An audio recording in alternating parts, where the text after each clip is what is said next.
Guys, today's podcast, it's a little different than the others because I'm interviewing my sister-in-law, and she is just one of my favorite people on the planet. And she's going to be one of your favorite people on the planet as soon as you hear this podcast. I love her dearly. It was like I could barely interview her because I knew all the answers, but I couldn't wait for you to get a little window, a little peek into her life. She is the women's minister at a local church here in DFW, and just her passion, her love for the Lord, and the way she says yes will activate something inside of you as you listen in. Enjoy this episode. Welcome back to the Dreamers to Doers podcast. Guys, every episode I say that I'm really excited. It's a word, I need to find other adjectives, but to say that this episode is, I don't know, it's just up there for me in excitement and just fun and ease. And because I am getting to have an interview with my very own sister-in-law, sister from another mother, because we share a name. We call each other Sarah Squared, Sarah Sandwich. When my brother's in the middle, he's just the middle of the Sarah Sandwich, and just a soul sister, blood.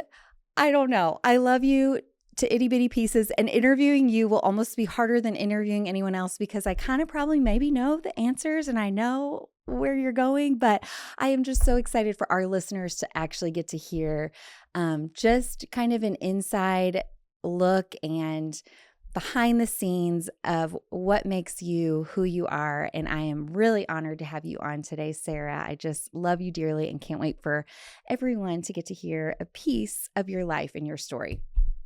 Thank you. Oh my goodness. Like, what a sweet introduction. Honestly, it really is.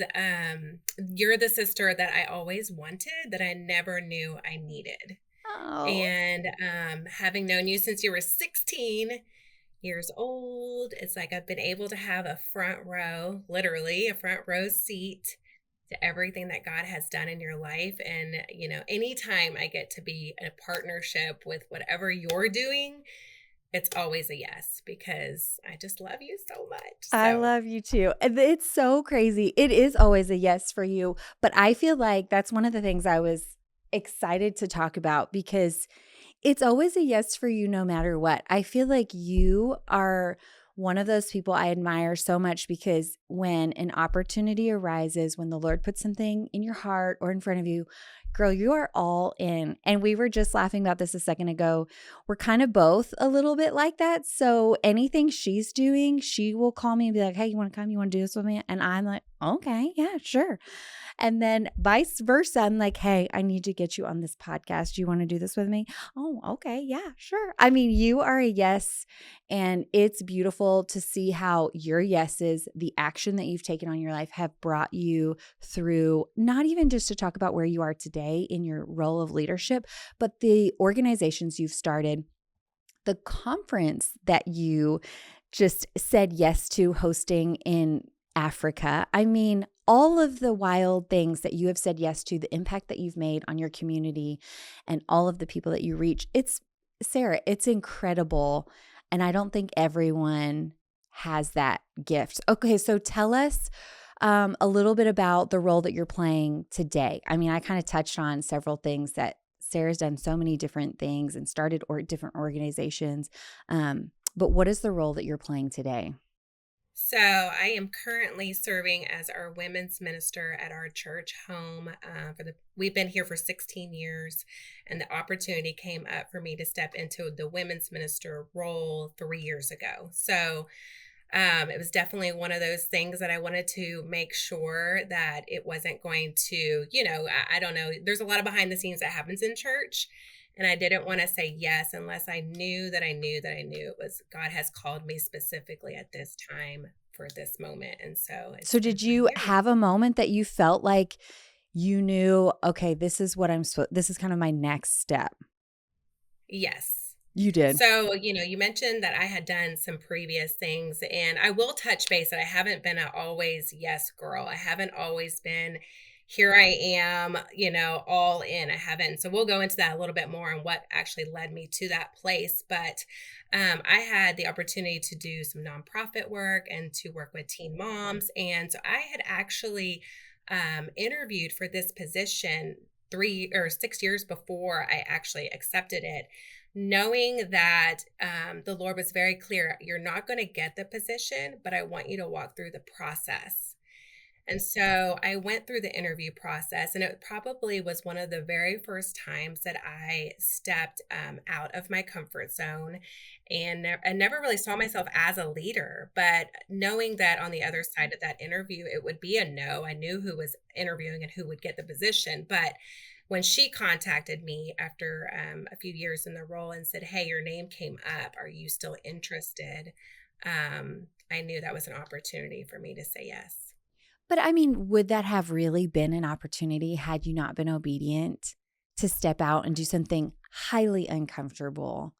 And I mean, who wants to go and do an interview knowing, yeah, I realize this is not going to be for me right now, not knowing that it would be for you however many years later? That's incredible. Like that is blind obedience and a really powerful thing for all of us to see and glean from, because I think you could just look at things and be like, yeah, I'm not going to get that. That's not for me. I'm just going to sit and wait until the Lord opens the right door. But you were persistent on that. Okay, so you said you haven't always been like this. I'm like, I did meet you when I was 16, and we've walked some roads together. Probably when I was 16, I was not as aware of what you were walking in and what things were happening. So I'm just thinking of the Sarah who I've always known you to say yes to everything. So tell me about that transition from, now you are, I feel like that's who you are. You're such a leader. Like that's how I view you. So tell me about the process of that. Yeah, so I guess, I mean, probably the majority of my life, I haven't been the yes girl. I mean, it really wasn't until my mid 30s I became a follower of Christ. I wasn't raised in the church. And so I became a follower of Christ, and your family had a huge impact in that, with your dad being a retired pastor and just, experiencing the love from your family that I had never experienced really before. And so I accepted Christ in my 20s, and I was walking with him, but I don't think that I heard him very clearly 6 years ago say, "You have given me your life, but you haven't given me your heart." And that was a moment where I realized I was still walking the line. I was still, being obedient, but still trying to have control over what that looked like in my life. And so when I heard him say, "You've given me your life, but you haven't given me your heart," that was when I was all in. I was like, "Okay, Lord, like whatever it is, if there is ever an opportunity to glorify you, I will always say yes." And I had written that in that journal, and I can go back to that moment. It was just so clear in my spirit that my life would be so much different from that point forward. And so it did take, when that happens, it's like, okay, what am I going to get into when you're living the life for the kingdom? Even here on my wall, I have "Here I am." And I just want that constant reminder of like, God, this is all about you. This is not about me. And if, you have given me a story, if you have worked in my life, how can I use that? What can I do? Like, life is so precious, and I don't want to waste a moment. And so I really just live my life that way. Sarah, I feel like that is so, I mean, I could cry. It's funny. I feel like I know everything about you, but just being on this side and hearing you articulate it in that way, I could just cry because I just think that that is a powerful, I just think that's such a powerful moment. And I don't know that everyone comes across that moment in life. And I think it's a great evaluation for all of us, for everyone, including me, to sit and think, okay, am I just here doing the actions? Am I here just playing the part, playing the role, going to church? Oh, okay, I think I'm serving the Lord. I think I'm doing the right thing. I think I'm being a good person. But have I made him the Lord of my life? Have I given him my entire heart? And have I said, you know what? I surrender all of it, and I will say yes to anything, and here I am. I just think that is a powerful evaluation, and I think we can all stop and take a moment and ask ourselves that and ask the Lord, like, have I held back? Because I want to say today, here I am. And what's crazy is, you had a before Christ life and you had an after Christ life. And I feel like sometimes people in the world, or we can look at the world and we can look at being a Christian, and maybe people from the outside, it's like, oh, how boring to have to follow all these rules. And it's just more fun to party and not be a Christian. I think you can look at it, and I don't know, people on the outside might think that, but look at your life. When you said, here I am 6 years ago, and you said, I'm going to say yes, and I'm going to just see what the Lord does, whatever you want. You have lived the most adventurous, wild, amazing. I mean, the things you have seen and done and touched and people you have impacted. I mean, what a legacy, Sarah, and what an adventure. I mean, I would think that it is more adventurous and exciting than the life you led before that. And so I think that's such a lie that our Christian walk has to be mundane, highly disciplined, restrictive, and boring, because life with Him, when we say, here I am, is actually the greatest adventure of all times. And we laugh all the time because this girl, she's wanting to do adventure after adventure. We're trying out for, what are we trying out for? The Amazing Race. Guys, I I mean, think do we not look like we would go all the way to the end? I mean, hashtag Sarah Squared is I know just, we're doing this thing. I'm telling you, that show was made for us. she was made for us. Listen, this girl, she calls me. This is one of those crazy adventure situations. She calls me. She's like, hey, I've been watching Amazing Race, and it's our calling. It's what we have to do. I'm coming over and we're making a video. I'm okay. Yeah, totally. You want to go to Africa and put on a women's conference? I'll come too. Of course. Anything Sarah says, I'm going to do it. She comes over. We make I would love to display this video for everyone to see because it is hilarious. And we start off, we thought, oh, this is our shtick, is to say, we're Sarah Squared. First line out of our mouths on this awesome video that we've self-done on our phones. Looks awful.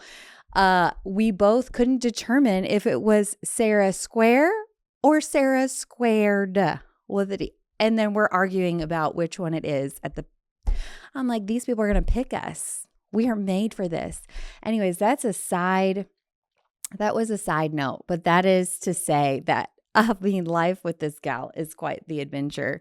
Well, I Okay. want to touch base real quick because I think, sometimes I want to speak to the woman that maybe feels like, wow, that is so great for her, but like, I'm not there yet, Yeah. And so 6 years ago, like, I wasn't there yet either. And I had to really pull back from my life and kind of identify what was holding me back.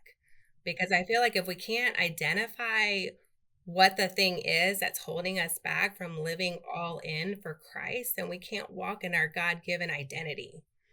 And so I really had to do a lot of work. It was a really lonely season where I just kind of lost myself in raising kids and being a wife and, entrepreneurship and business and just all the things that was going on in my life at that time. And so I really, just had to pull myself back and kind of reestablish who I was in Christ. Because, in order to walk out this life, it's not easy, and so if you're not secure in who God has called you to be, um, it can be real easy to kind of, crawl back into our natural, whatever it is for you. But so I think that, it's just important to identify and to do the work and to get yourself at a healthy place and to understand the authority that God has given us, and if we can't come to that place, and I would just encourage any woman that's, that wants to do that, like whatever it is that's holding you back, to identify that, name it, and work through it. That's so good. I know, and the thing too that I know about you and everyone's listening and thinking, "Oh, you guys are so cool. You go to Africa and you do all these crazy things." And um but I also know the road that you've walked that has not been easy, and taking those steps back and saying yes and submitting your entire self to him has been a process of refinement and challenge. And um and what I know about you is even in the last 6 years, the things that you have walked through have also brought you to this place, and it isn't just always about the fun ride, even though that is who you are. But um is there anything you want to share about just kind of the challenges that you've walked through that have brought you to where you are today? I know I didn't prep you for that. I always go back. So, having been a teen mom and, not having necessarily a role model of what it looks like to walk in faith. And, there was certainly people that came alongside that pointed me to Christ. And so for me, it's like, I will never meet those people on this side of eternity.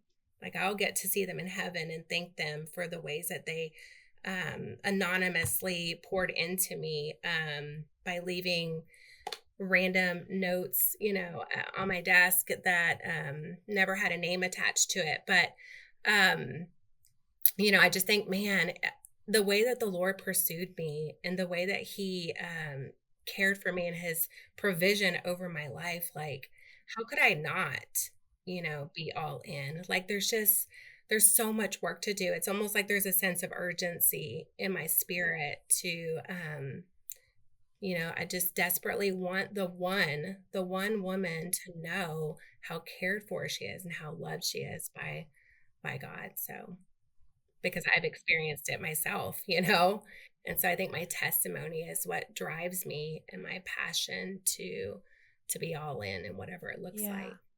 That's so powerful. I think seeing you operating the way you are with your care for women, your care for the marginalized, your care for those that maybe would be overlooked. Um, but also just to serve in such a way that you are going to there is an urgency in your heart. And it's really powerful to see so many of the testimonies of women who are taking what's in their heart and multiplying it, is because that's what they received. They received something that they desperately needed.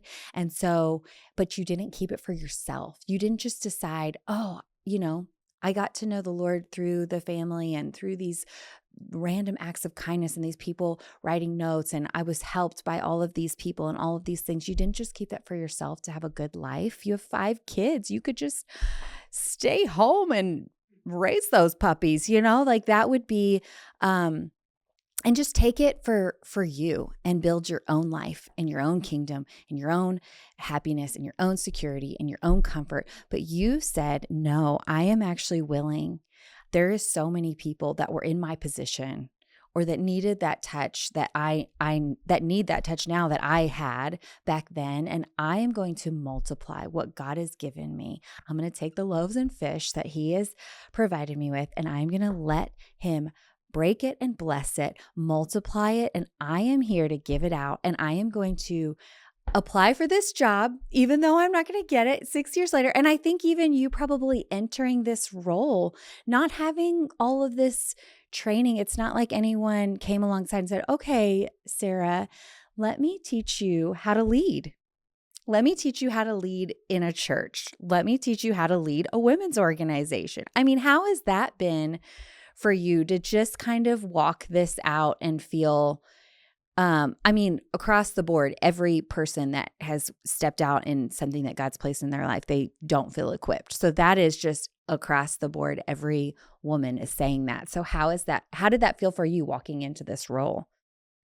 Um, it has been it has grown me, it has stretched me, it continues to refine me every single day. And I think that's one of the biggest challenges I've had in this role, doing ministry as a, you know, job or whatever you want to call it. It's like the most you are not equipped. There is no, like, class you can take or degree you can get to actually qualify you. It's the most unqualifying position, where your reliance is 100% on the Lord. And I think when you're doing something that's just you're pouring out so much, like you just have to constantly be in the word, constantly be in his spirit, constantly be, I mean, every phone call, every conversation, every moment matters.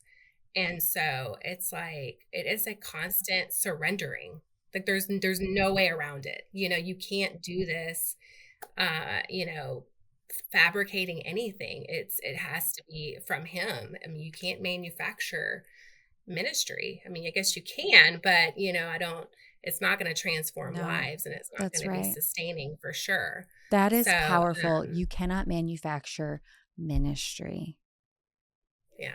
That is where it's at. And that's just, I mean, what a powerful statement. Is there anything that you felt like in this process, or even right now, do you feel held back by anything? Do you feel, or has anything held you back in the past from kind of stepping out and stepping into this? Or have you just continued to do it afraid? Yeah, I mean, I guess myself probably has been the one thing that's held me back, just feeling insecure about, between my testimony and not having the seminary degrees and all the things. You felt But like it your has been testimony, did you ever feel like your testimony disqualified you yes, from being a minister? especially yes, Yeah. especially at the beginning. I just felt, are they going to judge me? Are they going to and I had a really sweet woman that worked with me and she just took me on the stage because it was the first time I had to be up there to do announcements and I was terrified. And she took me out there and she was like, "These people are for you. They love you. They care about you. Nobody here wants you to fail."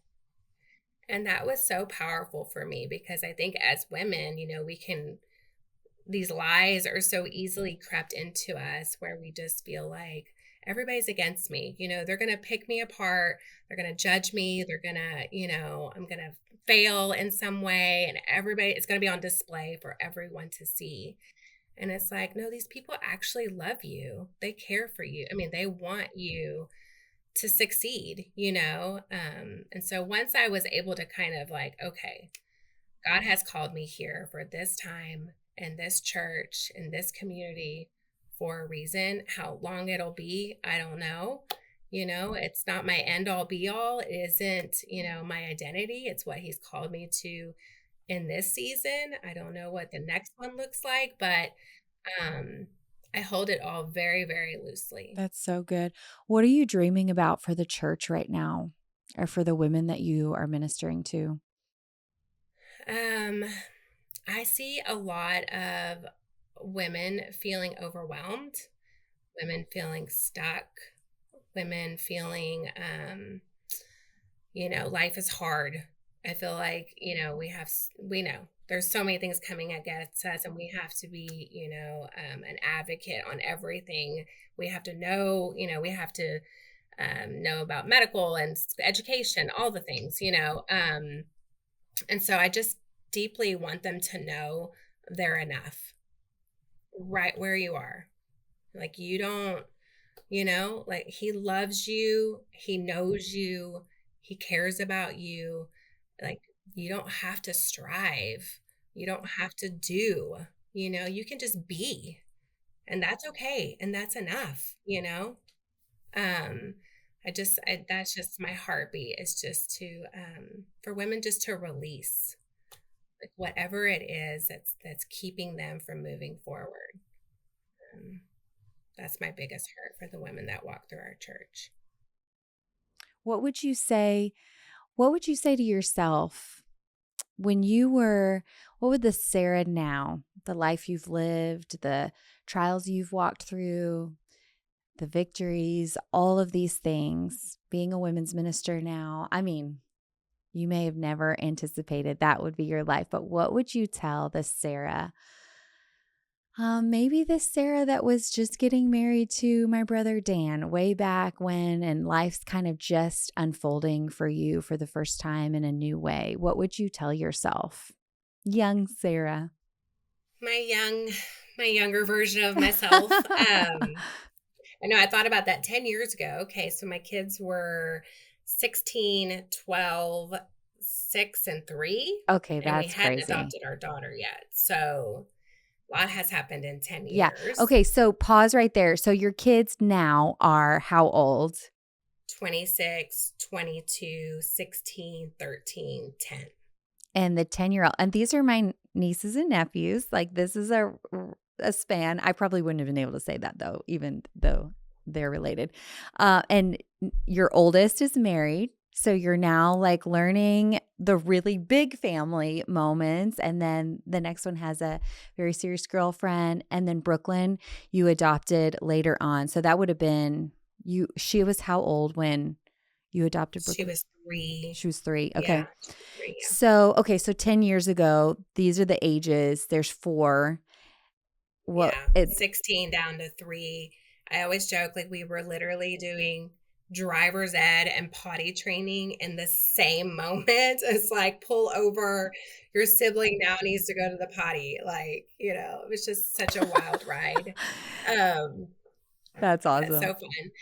Yeah, I think I would have told myself, be patient with the process, you know, and more importantly, be patient with myself.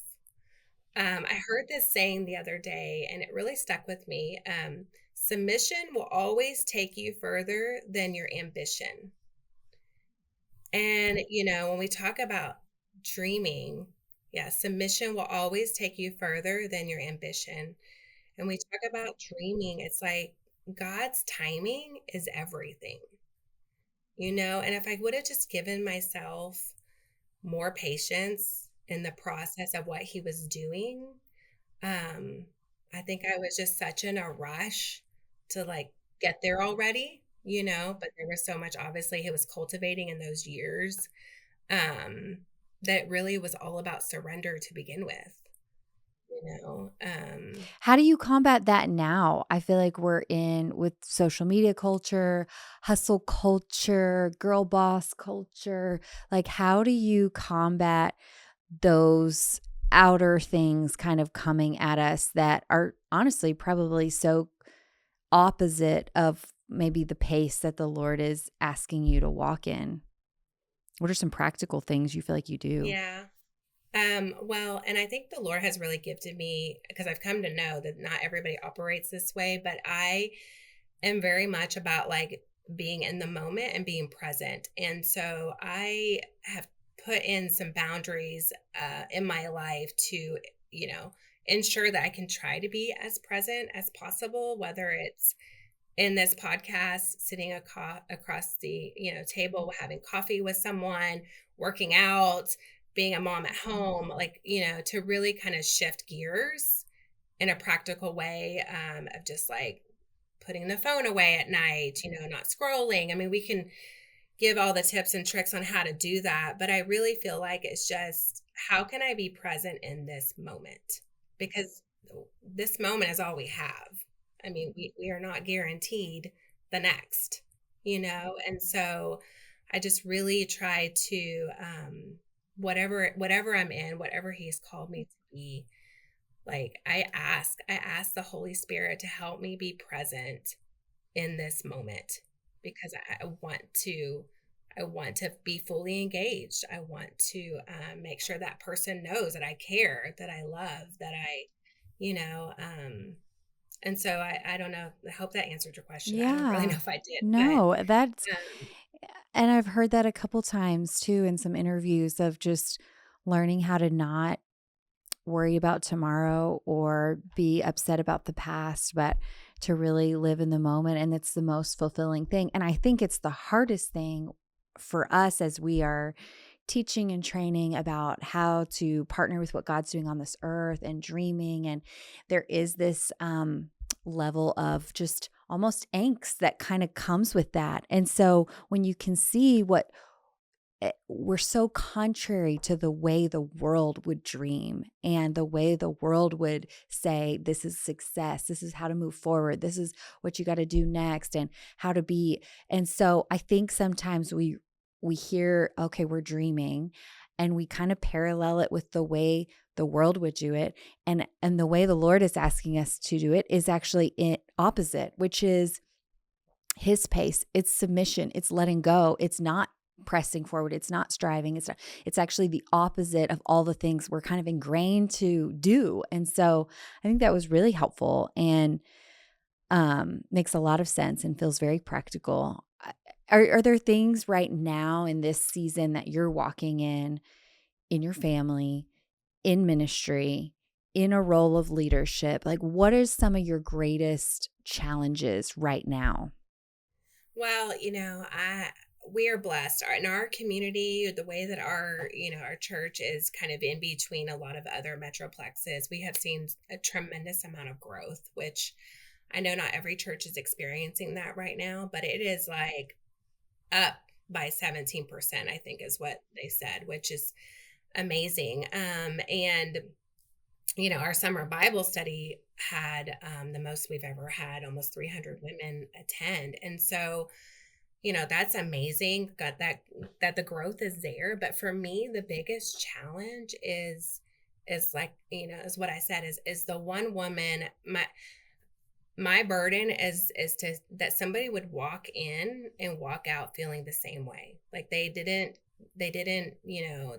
they're still feeling lonely, or they're still feeling isolated, and they haven't really been able to connect and have community. And so that is just like such a challenge for me. My jam is like, a cute little group in the living room, and we're just like going there, and we're going deep, and we're going hard. So when it's, a lot in a space, that can make me feel so overwhelmed, just because my burden is that I want to have a conversation with every single one of them, and I can't. And I can't know every prayer request, and I can't know, all the ins and outs. And so had to really kind of entrust in other leaders to be able to handle, those table leader groups and things like that, and really empower them to be the hands and feet and to be an extension of women's ministry, because, my heart wants to, but I know that I can't. And I think So, that's written on our lives is to disciple, and discipleship is going to happen around a table in a smaller group. And so, but I think like him entrusting you with a larger group, and then you being able to identify, hey, I can't disciple all however many people are showing up at these Bible studies, but I can disciple those that can then go and be activated in their gifts and empower these women to go. I talked about this on another interview, but when you see a birds flying in a V and there's one in the front, and I just saw this as what a beautiful picture of leadership, and they're all in sync and they're all together. And I thought, wow, that's just such a great visual. I never took that any further than thinking there's the one and there's the people that follow. But I don't know what I was watching. I don't know where I saw this, but it explained to me, which makes a lot of sense. I mean, not that I thought much about the birds longer after I saw the V, and I thought that was beautiful. But what it was explaining is that actually there's this beautiful rotation that happens because the bird out front can get kind of fatigued from being the one that's breaking the way for the rest. And so they actually rotate being the front of the V, the birds. I'm like, how do they know to do that? But what a beautiful picture. And I think too, in where we are today, nowadays, in our society, with things that are happening in the church, I think this is very important for us to see and to realize.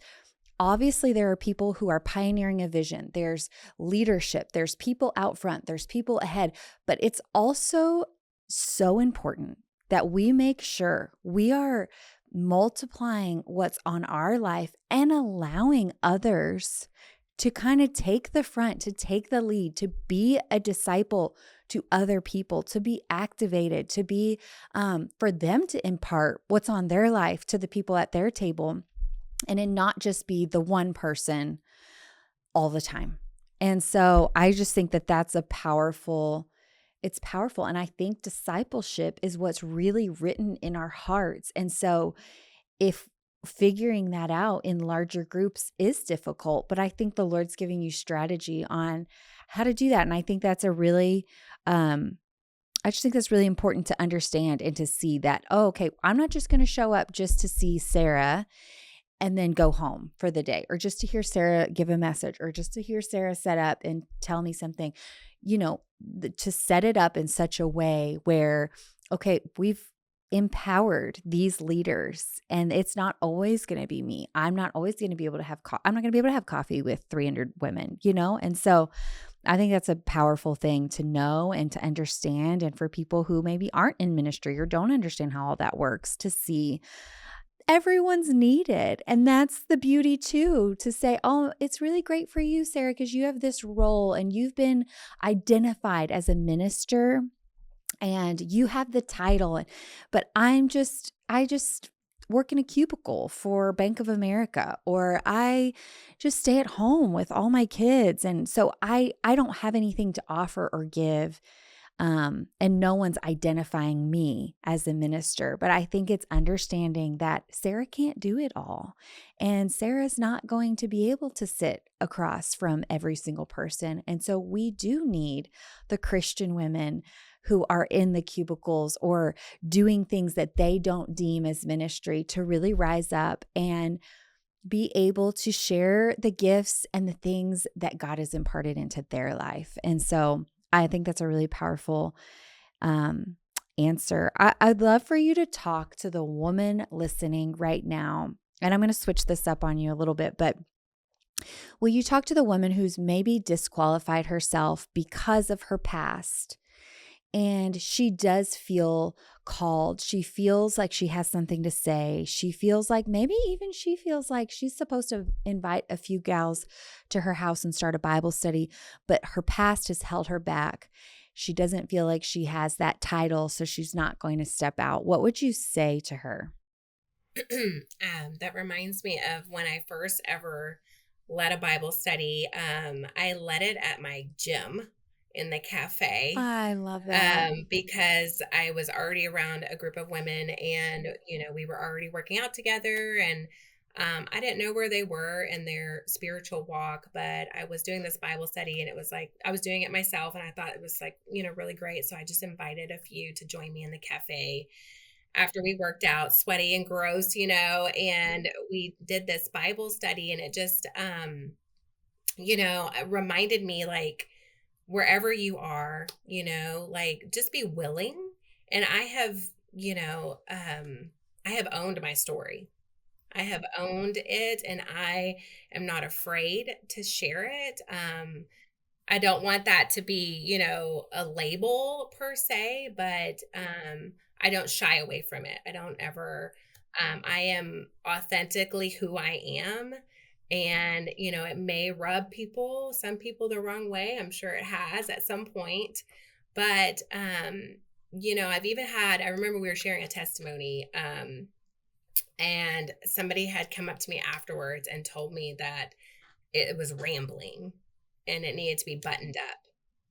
And that, like, hit such a chord with me, because I'm like, I will never apologize ever for somebody sharing their story. I will always cheer them on. I will always thank them. I understand the cost that takes, the courage to step up and share. I mean, that is the hardest thing to do, especially in your church. It is such a vulnerable place to be. And I will never apologize. I will not apologize for mine. I will share God's goodness on my life over and over and over again. And so, um, there is no shame. That is not from the Lord. That is from the enemy. And so I think if we could just walk in that and own that, and we see stories in the Bible of that's who Jesus calls. It's like such a beautiful place to walk out in. So I That say own is it. who he calls. And that's what's so, I mean, look at all of their stories.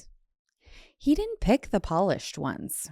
He didn't pick the eloquent ones, the ones who like have perfect speech, the ones who are like crushing it in life. I mean, he picked the ones with some past. And honestly, it was still bleeding into the time when they were with him. And so I think it's really beautiful. I think it holds too many of us back. I think our past can hold us back for what God is wanting to do in our future. And so I really believe that's going to minister to someone that's listening that has maybe just been sitting with shame. And shame is like a lid that will snuff out your fire so quickly. And it is so apparent that, it's apparent from the outside. It's not easy when you're the one being snuffed, but it's apparent from the outside that, hey, there's a gift of God on your life. Let that flame be fanned and not get snuffed out, and shame will do that so quickly. So I think that's powerful to anyone who's listening that has maybe been sitting in that and they didn't even realize that was the thing that was holding them back. And so I just challenge you to think about it and think, am I not saying yes to this, what I know I'm supposed to be saying yes to, because I'm worried about what people will think of my past, that I feel too ashamed of my past, or that maybe it just feels too dark and too hard to even engage with people about it. And so I think that'll really minister. Okay, Sarah, I want to know what does it mean to you to be a dreamer and a doer? Because I know, girl, you both. Well, I know that's so hard to articulate. I'm I like, know. I'm ooh. sorry. That's a tough one. Well, I think that any God-given dream is going to be surrounded by loving and serving people in some capacity, and so we get that opportunity every day to live out our dream. My daughter always says, today is the best day. And I love that, she's 10 and we're like, the boys will be like, how can every day be your best day? But I love that outlook. Like, it really is, every day is the best day. Every day we get to walk out our dream, you know, and it doesn't have to be, and I know you've said this in other podcasts, but it doesn't have to be a role. It doesn't have to be platforms. It doesn't have to be all these things. It really is. I mean, I've had some of the sweetest conversations with people that I will never get to see again. That if I was able to speak life into them, like, what a dream. Like, that God could use someone like me to be able to speak life into someone else. Like, that is life changing and life giving And in every way, I think it's full you know? circle to even the beginnings of your story when you didn't know the Lord yet and people were leaving notes on your car. I think they left money for you, not knowing that you didn't have money to pay for. I think there was a mechanical issue on your car, something like that. Leaving a note on your desk at work, not knowing what you were walking through, but obviously they just had a nudge. They don't even know. You don't even know those people. They will never know the impact of you sitting here today, now impacting thousands of women through the events you've done, through the organizations you've started, and now through the ministry that you're leading. They will never know until eternity. And I've had this thought a lot. You hear that saying that says, what if you live today like it was your last? Like, that sounds so like romantic, and it sounds like, oh, I would just be crazy. I don't know. I'd eat a lot of chocolate probably also too. Like, I don't know. It's not the greatest thing. But what if we lived every day as though we didn't die, and as though we were living the way God has told us to from scripture, which is that as Christians, as women of God, as people submitted to the Father, we're guaranteed to live for eternity. And so what if our life was unto that versus what if we die tomorrow? And so I just think it's powerful for those that can see us on a podcast where, I've got this ministry refresh and you're leading thousands of women at a women's ministry. And it's like, oh, it's great for you. But what about the one at the coffee shop? Because that's how it started for Sarah. And that's why she's here. And these men or women, whoever that was, will only know when they get to heaven and the Lord gets to show them what all that their fruit is. Because let me tell you, this is a part of their treasure because of what they said yes to in the tiniest of moments. And I think that's just so powerful. Okay, we're going to end with this, Sarah. How do you get your brave on, girl? And we got to disclaim this because we are women of the word and we love Jesus so much that Let we me all button know. myself up real quick. I No, I'm know. just We kidding. all know that the Bible is like how we get our brave on, spending time in the Word of God, worship. That is also, that is classic, obviously, how we get our brave on. I want to know your number 3, Sarah Stoltzfus. Sarah Beth. How does she do it? When you got to get up, you got to speak, and you got to do all these things that you're like, oh gosh, you're coming on this podcast and you don't want I to was do going it. to say, How's how did Sarah I get gonna? my brave on for this podcast of your dream that Yeah. you're doing, that I get to be a part of, that I love you so much. Okay, so I literally was trying to think, like, what is my practical, and you know this probably about me, and it's going to sound really weird, and I don't care because I'm just going to be me. Um, my showers. Like, I Yes. need everybody to understand it's not just a shower. No, It not is just a like, shower. it is a spa experience. Please walk us through. Please. Everyone needs to And know.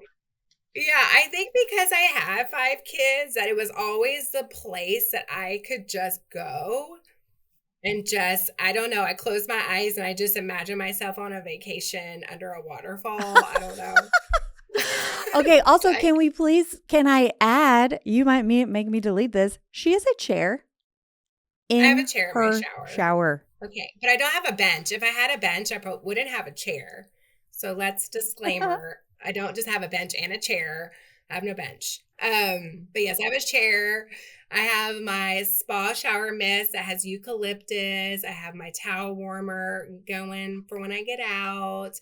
I have aromatherapy going on in my shower. I'm literally having my own spa moment every time I take a shower. But I literally, in those moments, I pray.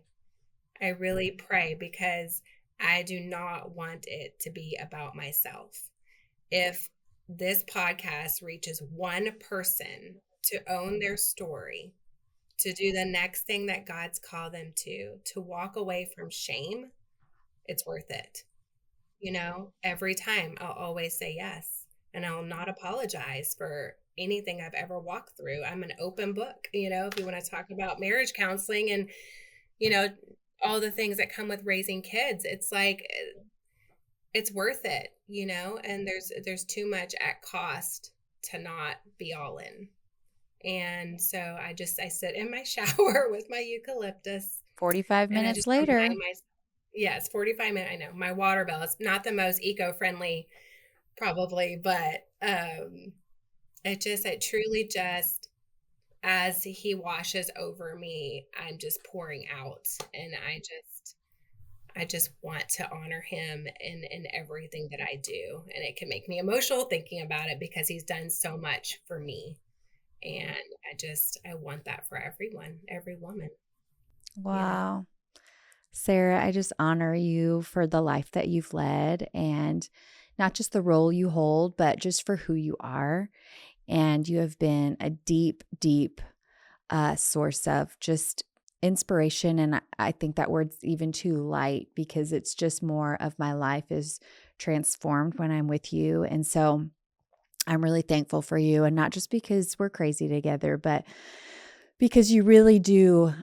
It's evident that that's the life you're leading, and you don't even have to use words because it just oozes off of you. It's what you carry, and it's what you carry to the women that you minister to. And so I just so happen to get to be a part of that and get to be a part of your life. And so I'm really honored and grateful that you would take the time and have a 45-minute shower to get your brave on to be on this podcast.